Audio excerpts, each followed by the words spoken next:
This is a 2017 Chevy Silverado, but Chevy GM used this same reservoir on a multitude of vehicles. So if you've noticed a leak of coolant and it does not appear to be coming from the radiator, in my case, it was leaking a little bit right down here underneath the hood. And upon further investigation, it was not coming from the radiator. It was dripping. I saw it underneath of the airbox mount that's below this. You guys will see that in a minute. And basically it was coming from the underside of this, dripping down here, and then falling down that way. So at first it gave the illusion that maybe a rad hose was leaking or the rad itself was leaking, but that's not the case. There's a small crack which only seems to exhibit any sort of leaking when it's all warmed up and pressurized, but it's leaking out of this deal right here. There's some sort of crack there. I don't know how big it is. It can't be that big, but this is a Dorman branded reservoir. Here's the part number, and this is what we're going to be replacing. So first things first, I'm going to have to get the airbox out of the way. And kind of before I was doing it, or when I pulled it out, I didn't pull this off. I just kind of set it to the side. I think I'm going to go ahead and pull off the elbow clamp here, and then obviously pull the box itself out. And we're just going to get these two feeder lines out of the way.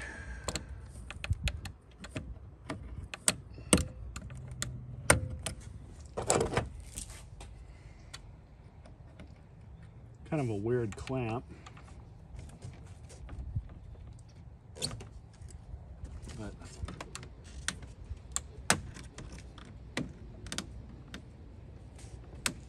for this, you just have 4 mounting screws as well as the screw here on the clamp. So just loosen it just enough, so it kind of like that. Now we're just going to, these are captive screws, but I'm just going to take them out all the way.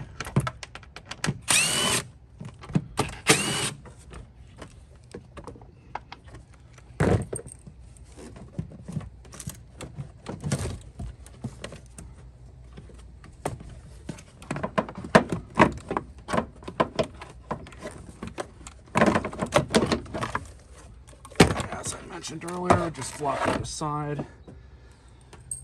I have already been in here, so it's not completely secure, but that's fine. There are some rubber grommets in here, one that goes through here and another that goes through there, or excuse me, it's right here.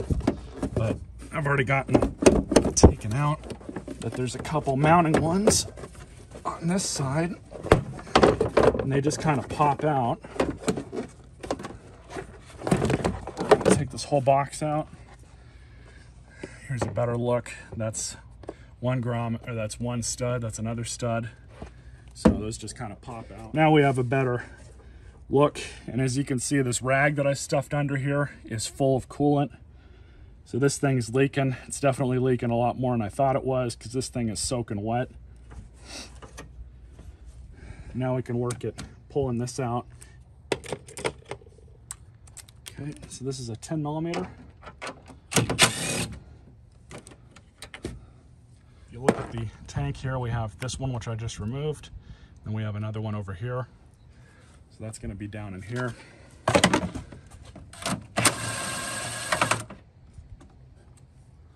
Nice and easy.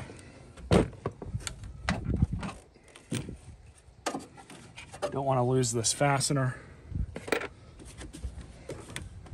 Now we have this ready to be pulled out. So I'm going to have to, like I said, find the best way to prevent all of this from leaking out. I don't think there is going to be an easy way to do this. It's going to make a mess. So I've got this emptying into a secondary container.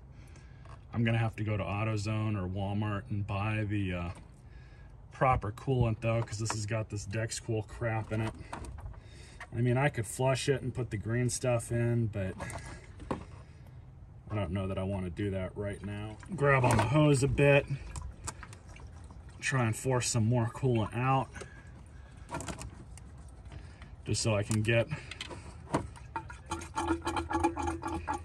just disconnect the hose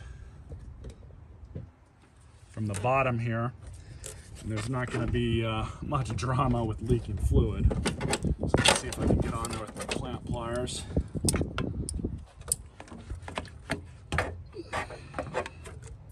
There we go. Just to put the hose onto the new one.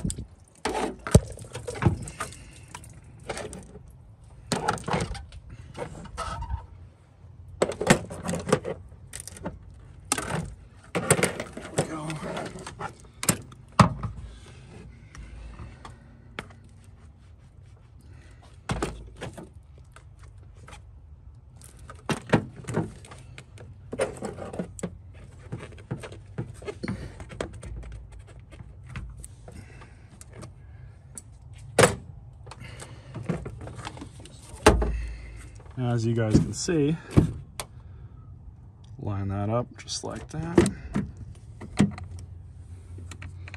Not gonna worry about that just yet, but we'll take this, carefully reinstall it.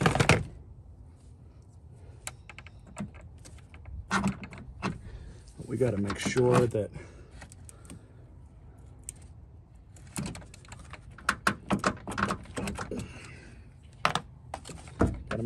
this is mounted correctly on the fender, because it's got kind of that lip coming out of it.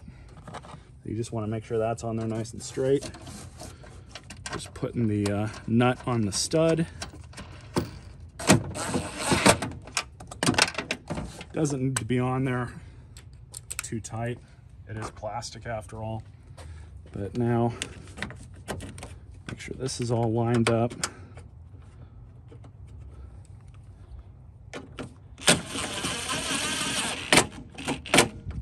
That's good enough.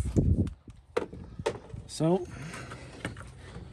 grab our secondary container, which I did wash out beforehand.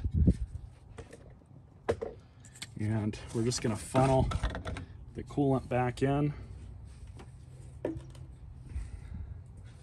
So, like I said, I do need to top it off. I'm not going to worry about that just yet, but here's our new reservoir cap. Throw that back on. I did end up getting a little bit of coolant kind of everywhere, but it's not near as bad had I not put most of what was in here into a secondary container.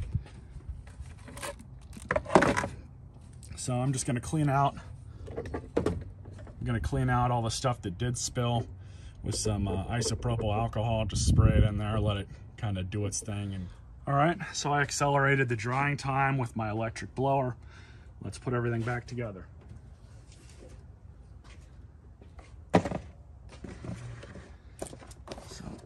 You got to remember these two studs here go in. They can be kind of a bear to get back in, but you kind of have to help them in sometimes.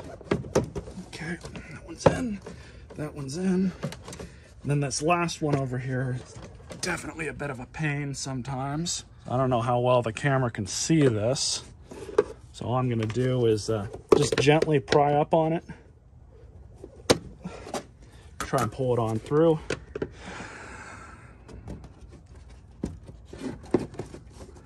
the air filter back in.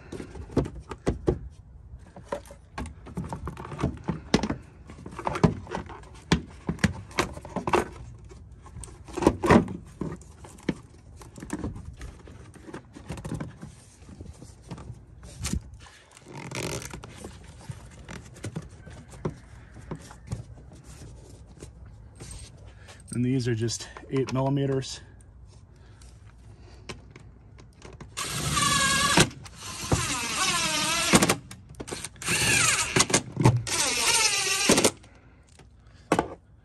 And I can't forget the band clamp here. Make sure that that's lined up on this nub right here on the top. good. Now you notice that, yes, this is an impact. I know this tool very well. I know how much trigger to give it.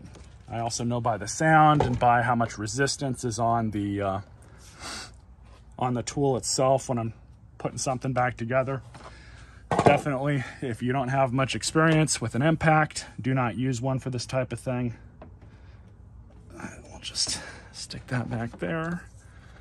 Stick this one back as well. There we go. So everything is now put back together. Pretty simple fix. Shop probably would have charged you $100 due to labor. This old rad cap I know is still good. At least I've not had any issues with it, so I am going to keep it. It looks like it's the same as this one, so there's no real reason to get rid of this. I'm going to throw it in my glove box just in case this one ever fails. I'll have an extra one to get me by. So that's how you do a reservoir tank on one of these. It's honestly not too bad. Stay tuned for more videos.